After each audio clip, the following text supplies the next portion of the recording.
The illustrious HNI, the mythical creature of the financial realm roaming the land with pockets deeper than Mariana Trench. It's like spotting a majestic unicorn but with a briefcase full of money instead of a flowing mane.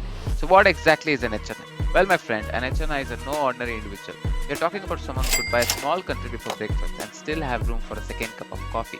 They're like the superheroes of the financial world, armed with vast net worth and a killer investment portfolio and a vault of assets that would make Scrooge McDuck jealous. We're talking about individuals who make the Forbes list of seriously loaded and fabulously wealthy.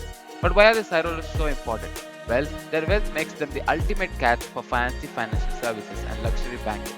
If you want to manage their money, you better have a top hat and a monocle and they're like walking data gold mines, the holy grail of consumer insights. They're the ones who turn heads and open doors with their platinum credit cards and make the economy do happy dance. So keep an eye out for these mythical creatures and who knows, maybe one day you'll join the I ranks of HNI elite. Dream big, my financial ambitious friend. Dream big. Derivatives, the financial acrobats of the money world, flipping and tumbling their way through the markets. They're like the daredevils on the financial tightrope, juggling assets and doing backflips with risk management. So, what are these mysterious creatures called as derivatives? Well, think of them as chameleons of finance, changing colors and values based on the underlying asset they are tied to. They're like the shapeshifters of Wall Street, taking on different forms depending on stocks, bonds, commodities, or whatever else they're itching a ride on. Now, the beauty of derivatives is that they allow you to enter the financial circus without actually owning the underlying asset. It's like being a trapeze artist without needing to buy a ticket to the trapeze show. You can take positions, manage risks, and even do some fancy high wire acts called leverage. But be warned, my friend, with great financial acrobatics comes great risk. Derivatives are like the roller coasters of the market. They can give you a thrilling ride, but if you're not careful, you might end up feeling a bit queasy. So buckle up, keep your hands inside the vehicle at all times, enjoy the wild world of derivatives.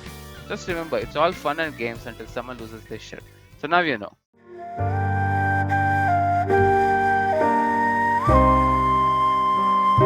Magnet fishing, the aquatic treasure hunt for those who prefer to fish for metallic goodies instead of slippery fish. It's like a real life game of finders keepers in the watery depths.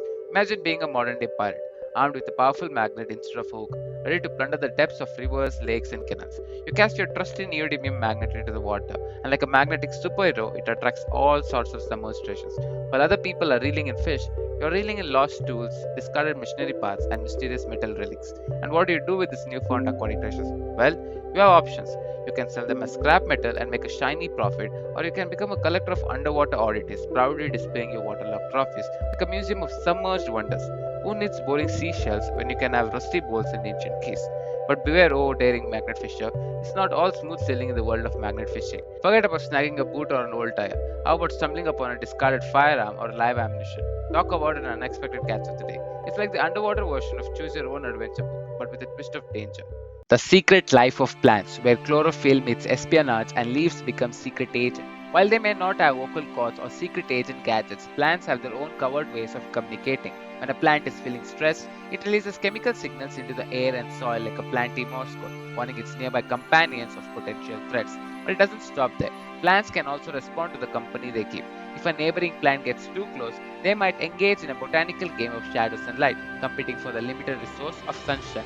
It's a leafy dance-off of our dominance, where plants throw shade literally. And let's not forget the mysterious underworld of plant roots and mycorrhizal fungi, a plant's very own spy network. This symbiotic organism connects the roots of multiple plants, forming a web of information and resource sharing, where plants exchange messages like, hey, I found some extra nitrogen here, or avoid that patch of toxic soil. Next time you stroll through the garden or a forest, remember that beneath the tranquil surface, a world of silent but sophisticated plant communication is unfolding. Subscribe.